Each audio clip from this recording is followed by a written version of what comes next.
Écoutez.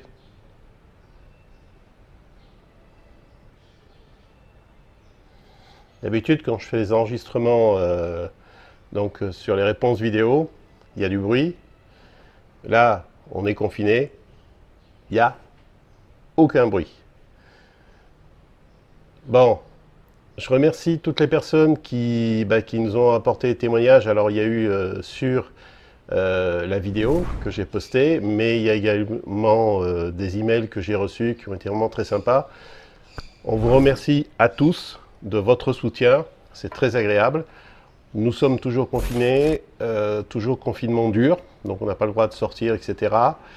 Comme on dit, on fait avec et on va tenir coup. Ah,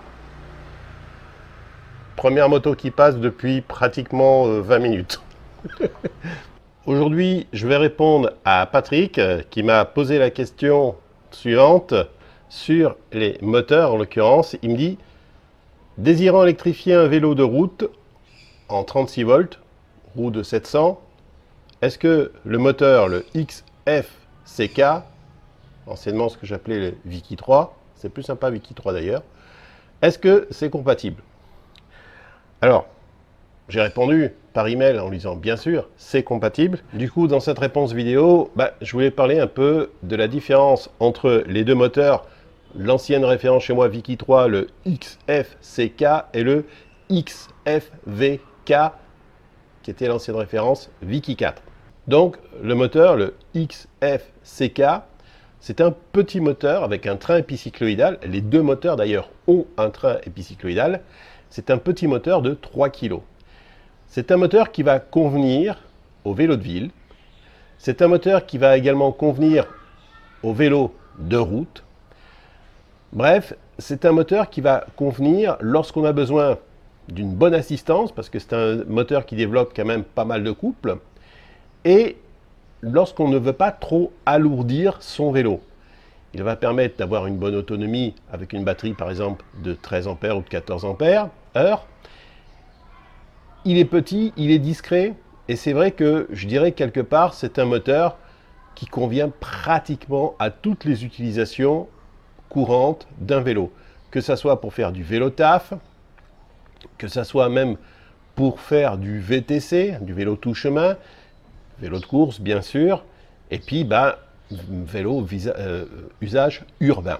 Ce moteur existe en deux versions, version arrière et version avant. L'intérêt de ce moteur en version avant, c'est qu'il ne pèse que 3 kg. Pourquoi on va utiliser un moteur avant? Moteur avant, on va l'utiliser sur un vélo de ville, parce que c'est beaucoup plus agréable. Et puis on va également l'utiliser sur un tandem. Et également, on va pouvoir l'utiliser lorsqu'on a par exemple un moyeu Nexus à l'arrière, qu'on ne va pas pouvoir mettre un moteur justement à l'arrière parce qu'on veut conserver son moyeu Nexus. Et à ce moment-là, on va mettre un moteur avant. Certains vont me dire, alors si j'ai un Nexus à l'arrière et puis que j'ai une dynamo dans le moyeu, comment je fais? Là, il va falloir faire un choix. Mec, soit tu vires le Nexus, ce que je te déconseille, soit tu vires la dynamo dans le moyeu. Ouais. Et puis à ce moment-là, tu fonctionnes sur batterie.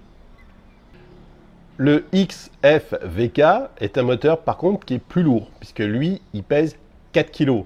Anciennement, chez moi, c'est la référence Viki 4, Viki 3 pour 3 kg, Viki 4 pour 4 kg. Il est équipé d'un train épicycloïdal, et ça, c'est très intéressant, parce que c'est un moteur du coup qui est plus grand, il est un peu plus lourd, mais par contre, il va être plus puissant, et également un petit peu plus rapide. Quand je dis plus rapide, ne vous attendez pas quand même à atteindre une vitesse de... on reste dans les limites du raisonnable. Mais c'est un moteur qui sera vraiment idéal pour une utilisation VTT. Eh oui, c'est un moteur qui est très agréable. Je peux vous le dire parce que je l'ai utilisé pendant très longtemps en VTT, avant d'adopter du moteur pédalier.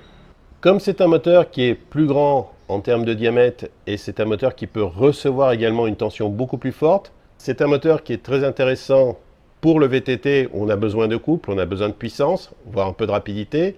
C'est un moteur qui est intéressant également pour les vélos cargo, parce que là aussi on a besoin d'une capacité de poussée plus intéressante.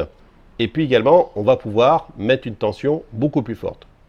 Pour résumer, je me déplace un tout petit peu. Hop là! Ici, vous avez un moteur qui est idéal pour du vélo de route, pour du VTC, pour du tandem aussi, et du vélo de ville. Et là, en bas, vous avez un moteur qui est plus lourd, qui pèse 4 kg, mais qui est idéal pour du vélo cargo, qui est idéal pour du VTT, bref, qui est idéal lorsqu'on a besoin de beaucoup de puissance. Voilà, mon cher Patrick, la différence entre ces deux moteurs-là.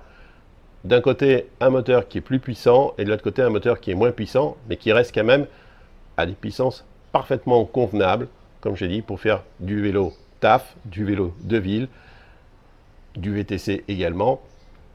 En l'occurrence, c'est du vélo de course, donc aucun souci. Et en plus, il n'est pas lourd, il pèse que 3 kg.